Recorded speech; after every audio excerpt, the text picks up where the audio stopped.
This is Damaris Ramos, your host for Latina Role Models, and tonight we have Michelle Pacheco. Michelle. It has been a pleasure, and you know, Maribel Cordero was the one who invited you. Yeah, she's been a friend of mine for like 17 years. 17 years. Okay, so you'll get her later. Yes, I will get her later, Maribel. I get you. So tonight's about you. Tell me about you. We really don't know each other, so Right. it's gonna be so interesting to get to know you for the first Awesome. time. Well, I was born and raised in New York, and at the age of 13, I moved to Puerto Rico. So your parents are Puerto Rican? They are. They're both Okay. Puerto Rican, but English was not a language that was, Spanish was not a language that was spoken normally at home. So they spent a lot of time before you in the United States, so okay. Right. So they spoke a lot of the English. I could say English was my first language. I had to learn, at the age of 13, I had to learn Spanish. Oh, wow. Yeah, so it was very difficult. I moved to Puerto Rico and I only knew like a few words here and there. I could kind of defend myself, but not enough. Do you think your parents, what was the reason your parents did not talk to you, in Spanish? There was a... I really don't know. My mom was an interpreter. She interpreted in the courts in English and in Spanish. So I really don't know. It was just not, I was so surrounded by just the English, and I lived in a very Jewish community.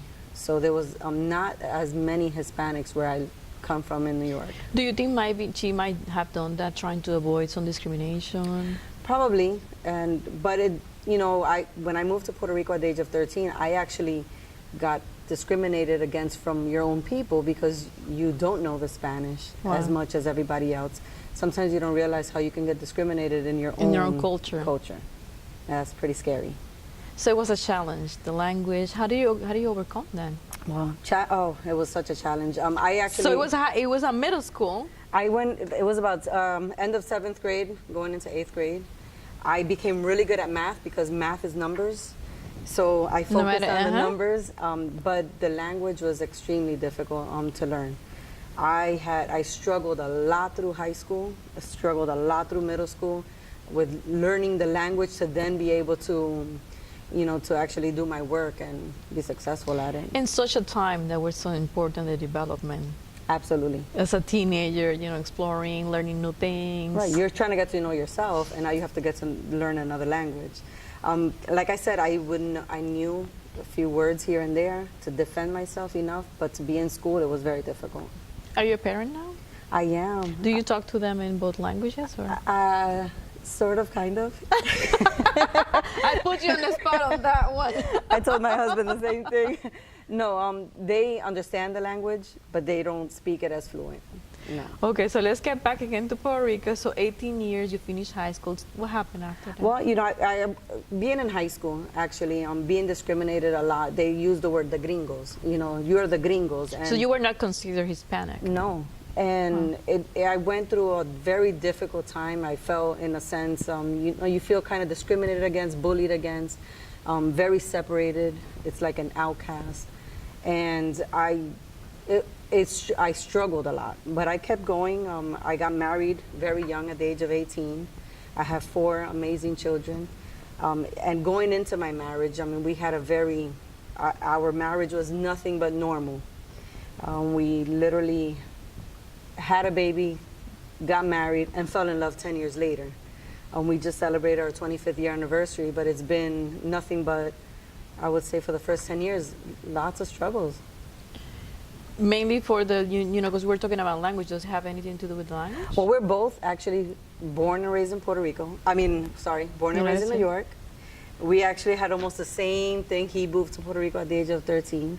But my husband was an alcoholic, he was a drug addict, so we dealt with a lot of those issues, and that was brought into the marriage. He was an alcoholic since the age of 10. And we just, it was a difficult time. And in Puerto Rico, there's certain places that help individuals with that issue. That was my first job here. I was a substance abuse counselor, so I can relate to that. I was 21 years old when I did that job. Wow, so it's very awesome. challenging, and for the family, it takes a toll on the family. Right, and it's not knowing where to get help from. It's just, you just think it's something normal, you just deal with it and just move on. You don't find that kind of help excessive like you do here.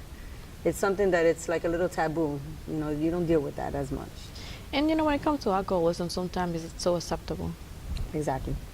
Even marijuana sometimes is very Cultural. acceptable. It's, yeah. Hmm. Okay. Yeah, we don't want to make it about this, about No, the interview, yeah. but it makes you who you are. Right, exactly. It The made me a stronger struggles, woman. strong woman. Exactly. Yeah, that's who I am today. I mean, we went through a lot, but I would not change anything. You would think, no, you went through so many difficult things. No, actually, that is what made me who I am. And my 4 children were a blessing in the process. Right now, I'm totally in love with my husband.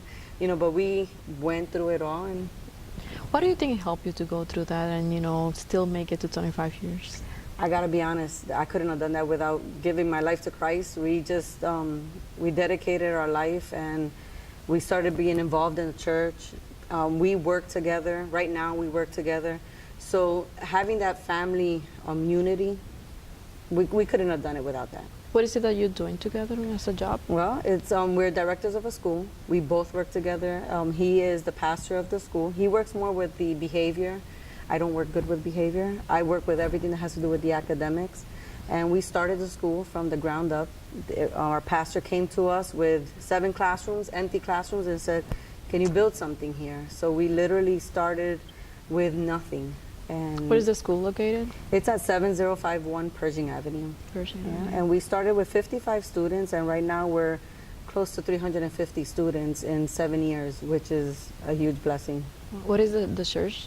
It's called Potter's House, Potter's House Church, CDA Orlando, and the school's called Potter's House Academy, and we're from K-5 through 12th grade. Wow, amazing. So now we go back again. So Puerto Rico, 18 years old, struggling. So how do you end up here again? Well, those struggles at the age of 18 is why I'm doing what I'm doing now, because of being that child that was discriminated in school, made us make that change and say, you know what, now we want to be able to give to the kids. So our focus now is we deal with all type of students, but the ones that are dear to my heart are the ones that struggle, the ones that have academic challenges, the ones that have behavior issues, the ones that people don't want to deal with. Those are the ones that I like to deal with. And right now we have an influx of Puerto Ricans, or sometimes other cultures, but mainly Puerto Ricans due to the hurricane. So I guess when you see them struggling Absolutely. with the language, I could understand them, and that's why we do what we do. It is very hard, and not only with the language. When you see students that they're outcasted because they have academic challenges, they just don't get it. They don't learn like everybody else. Sometimes they feel that outcast, they feel that discrimination. So that's why we do it. I mean, if my husband always says, what would you do for the rest of your life for free? And it would be education, because I think that it is important. Education is number one. and that's an important question. What would we do for free? And, that really defines who we are. Right. That means basically what we're willing to do when no one is paying us. And Absolutely, that's your passion. You can't get paid for, passion is something that you will do regardless. There's so many people that they get educated in a certain field because supposedly it makes money, but that's not their passion. And I'm very blessed to be able to be doing something that I love to do, and I wouldn't change it. so Puerto Rico, so how do you end up coming to United States? Because I guess, was it a relief when you came and you have the language again? or- Absolutely. Now I could use it for my benefit because I learned the Spanish. I'm not great at it, but I learned the Spanish. So at the age of 23, we decided to move to United States for my kids. At that time, I had 3 kids at the age of 23, and we just wanted to give them more opportunities, and that's why we came out here. To Florida? Yeah, we came to Kissimmee. Actually, we lived in Kissimmee for quite some time and moved to Orlando. So when you look back at Puerto Rico, what things you still, because you were, 13, 14, until 23, so Right. basically 10 years. What things do you still practice right now with your family? What things you appreciate from the culture that right now you're giving to your children? Oh my gosh, there's nothing I would change about my culture. I love it. And I love to teach the kids about the music. My husband's a singer, so the merengue, the salsa, that's part of our culture, and I love to share that with the kids. The food, the traditions. There can't be a Christmas without the pernil and the pasteles. They need to know that. There's certain words that, no matter if I didn't know any English, bendición, you need to know what that means, asking your elders for the blessing. And those are things about my culture that I will not change for anything. And I try to show that to my kids, and now I'm going to be a grandma soon. So now I get to share it with my grandchildren. That is awesome. That is awesome. So let's take, a step forward now and tell me a little bit more about the school and the role, and if someone would like to be part of the school, what would be the process, how they can contact the school. Okay. Well, the school, like I said, is from kindergarten all the way to 12th grade, though we have from infants to a different department has from infants to K4. We have a lot of different scholarships. I have a lot of parents that pay absolutely nothing out of pocket because the scholarship has covered What above and beyond. scholarships are out there? We have the PLSA, the Step Up for Students. We have the McKay. We have it's called the AAA scholarship. So these are different scholarships that actually help students either with learning disability or income-based. So, and this is a constant struggle because I know there's constant lawsuits on it. So when you said about disability, so some parents that they don't qualify because the income, they can qualify if a child has a disability? Absolutely. There's two different scholarships. There's the McKay Scholarship, which is for students with learning disabilities. And there's also the PLSA, which goes through Step Up. The PLSA actually helps even above and beyond what McKay does because it helps for special equipment that the student may need, maybe headphones or iPads or whatever it may be. That particular scholarship covers it. So what is your ideal student? Oh my gosh, I don't think there's such a thing as an ideal student. I have one of my students that he's autistic. He he was the 8th grade graduation, and he was my valedictorian, the highest the highest GPA in the whole entire 8th grade. Yet he's autistic. And for me, when I see him, now we got him a camera and he's our photographer in the school. That for me is an ideal student, a student that doesn't limit themselves because of their limitations or their conditions. That's my ideal student. So the school has some extracurricular activities? We do. We have some after-school activities. Right now, since we're still a baby school, like I call it, we've only been around for 7 years. We're starting with the basketball program and after-school clubs. We teach cooking and baking and a lot of different things just to keep them active. It's really important. So if someone would like to enroll, their child, so contact you, what will be the contact information? So it's do you have Facebook? I do. Well, you could go to pottershouseacademy.com. Okay. And through there, our phone number is there. We're constantly doing different What is the phone activities number? for the kids. 407-367-0435. You were saying before that?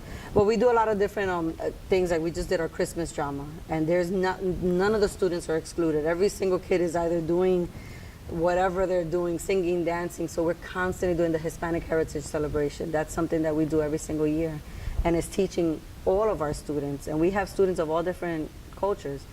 But in the month of October, we do the Hispanic Heritage Celebration to teach them about their Hispanic heritage. Michelle, what will be, you have become a role model, definitely will have you do. And it's interesting how do you see your story goes backwards. Instead of feel discriminating here, sadly you were discriminating in your own culture. Right. So people who look at you and like, wow, I would like to be like her, what would be your advice? You know what, don't give up, regardless of what anybody tells you. One thing for me is get educated. Education is extremely important. Someone once told me, anybody could take your job away from you, but nobody could take your education. So what I would tell somebody is get educated, no matter how difficult it may be. I was, mom of 4. I had to do it online. Now there's options. But the thing is to get educated. Thank you. It has been a pleasure. This has been Damaris Ramos for Latina Role Models. And Michelle Pacheco. Good night.